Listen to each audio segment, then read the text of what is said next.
Bismillahirrahmanirrahim. Assalamualaikum warahmatullahi wabarakatuh. Perkenalkan, nama saya Enda Nur Hidayah, perwakilan dari kelompok 3. Nah, di sini saya akan melakukan tutorial Anates. Nah, bagi teman-teman yang belum menginstal Anates, silahkan install terlebih dahulu Anatesnya. Langkah-langkahnya seperti menginstal aplikasi biasa. Nah, apabila sudah terinstall, aplikasinya akan tampil pada layar desktop seperti ini. Nah, ini merupakan aplikasi Anates versi 4. Kita klik saja aplikasinya. Nah, di sini kalian dapat melihat tampilan awal dari Anates. Kemudian pilih jalankan Anates pilihan ganda. Nah, ini merupakan tampilan awal Anates pilihan ganda. Apabila kalian ingin menggunakan data yang sudah ada, maka kalian bisa membaca file yang ada saja, kemudian pilih filenya, kemudian open. Tetapi apabila kalian ingin membuat file yang baru, silahkan pilih buat file baru. Isikan jumlah subjeknya, misalnya yaitu 15. Kemudian jumlah butir soalnya yaitu 10 dan jumlah pilihan jawabannya 1-5. Biasanya 1-5 ini yaitu A sampai E. Kemudian klik OK. Nah, di sini kalian dapat melihat ada nama subjek, kemudian ada kunci jawaban. Silahkan kalian isikan nama subjek sesuai siswa masing-masing. Misalnya, Cassandra,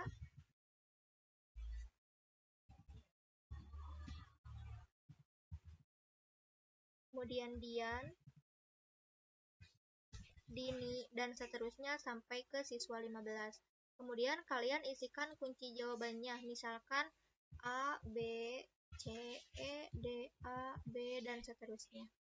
Nah, pada kolom putih ini, silahkan kalian isikan jawaban dari masing-masing siswa. Misalnya untuk Cassandra jawabannya yaitu A, B, C, E, D, A, dan seterusnya. Isikan jawaban pilihan ganda siswa sampai siswa ke-15. Nah, di sini Anda bisa menambahkan subjek, menyisipkan subjek, hapus subjek, dan lain sebagainya. Nah, untuk mempersingkat waktu, saya akan menggunakan baca file yang sudah ada saja.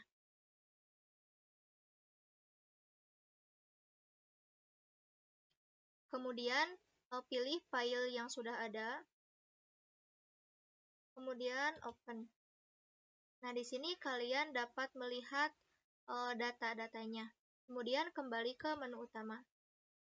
Karena pada menu olah data ini masih dibekukan, maka salah satu caranya yaitu kalian harus melakukan penyekoran data terlebih dahulu. Klik dulu penyekoran datanya. Nah, di sini kalian bisa melihat ada jawaban benar dan ada jawaban salah. Nah, jawaban benar ini diberi skor 1 dan jawaban salah ini minus atau 0. Kalian juga bisa mengurutkan berdasarkan skor tertinggi dengan cara mencentang kolom putih yang ada di kiri atas.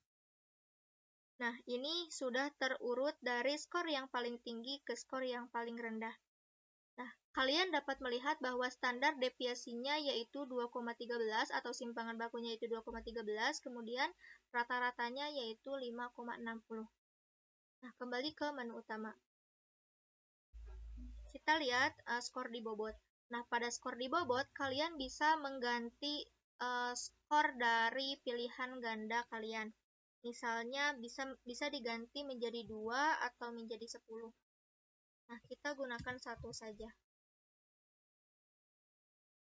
Kemudian kembali ke menu utama. Nah, pada menu olah data, kita bisa melihat reliabilitas, melihat daya pembeda, tingkat kesukaran, korelasi skor butir dengan skor total, dan lain sebagainya. Yang pertama yaitu kita lihat reliabilitasnya terlebih dahulu. Nah, pada reliabilitas, kalian bisa melihat reliabilitas tesnya yaitu sebesar 0,76 dan korelasi XY-nya yaitu 0,61. Kemudian kembali ke menu utama, yang kedua yaitu daya pembeda. Nah, pada daya pembeda, kalian dapat melihat bahwa indeks daya pembedanya yaitu ada 0, 25, 25, 50, dan sebagainya. Nah, ini masih dalam persentase, sedangkan dalam tabel kriteria daya pembeda itu paling besarnya yaitu 1. Nah, untuk memperoleh itu bisa kalian langsung bagi saja menggunakan 100. Misal 25 bagi 100 itu yaitu 0,25. Nah, semakin mendekati 1, daya pembedanya yaitu semakin baik. Dan apabila daya pembedanya mendekati 0 atau negatif, itu daya pembedanya yaitu buruk. Kemudian kembali ke menu utama. Selanjutnya yaitu tingkat kesukaran. Nah, di sini kalian dapat melihat tingkat kesukarannya. Anates sudah bisa menafsirkannya. Misalkan pada butir soal nomor 1 yaitu sangat sukar, sedang, mudah, dan lain sebagainya. Kemudian kembali ke menu utama. Yang terakhir yaitu korelasi skor butir dengan skor total. Nah, di sini kalian bisa melihat signifikansinya. Butir soal nomor 1 yaitu none, kemudian ada minus, ada signifikan, dan ada sangat signifikan. Nah, selanjutnya yaitu kita akan membahas terkait cara membaca hasil analisis datanya. Nah, kita bisa melihatnya pada oleh semua otomatis. Nah, di sini kalian bisa melihat ada skor data di bobot. Nah, jumlah subjeknya ada 15, kemudian jumlah butir soalnya ada 10. Nah, pada reliabilitas tes, rata-ratanya yaitu 5,60 dan simpangan bakunya yaitu 2,13. Nah, nilai reliabilitas tes pilihan ganda ini yaitu 0,76. Nah, apabila dilihat pada tabel kriteria reliabilitas, 0,76 ini masuk pada kategori tinggi. Nah, untuk korelasi XY-nya yaitu ada 0,61. Nah, 0,61 ini termasuk ke tingkat cukup. Kemudian ada daya pembeda. Nah, untuk jumlah subjeknya itu kan ada 15. Nah, butir soalnya 10. Di sini indeks daya pembedanya yaitu ada 0, 0%, 25%, 25%, 50%, dan lain sebagainya. Nah, pada daya pembeda ini, tingkat tertingginya biasanya yaitu 1. Nah, karena di sini masih dalam persentase, kalian bisa saja membagi dengan 100. Misal, yang 25% ini akan menjadi 0,25. Nah, 0,25 ini pada kriteria daya pembeda masuk ke kategori direvisi. Kemudian ada yang 0,50. Nah, 0,50 ini masuk ke kategori diterima.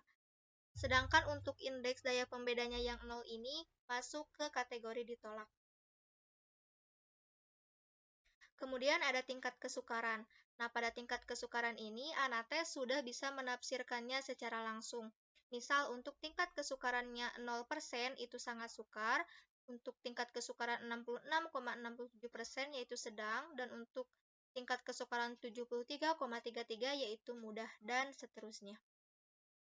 Yang terakhir yaitu ada korelasi skor butir dengan skor total. Nah, di sini kalian dapat melihat signifikansinya yaitu ada none, ada signifikan, dan ada sangat signifikan. Dan yang terakhir ada minus atau 0. Untuk signifikan yaitu validitasnya baik, kemudian kalau minus itu validitasnya sangat buruk, kemudian dan ada yang sangat signifikan itu validitasnya sangat tinggi. Mungkin sekian tutorial Anates yang dapat saya sampaikan. Semoga apa yang saya sampaikan bisa bermanfaat. Billahi taufiq wal hidayah. Wassalamualaikum warahmatullahi wabarakatuh.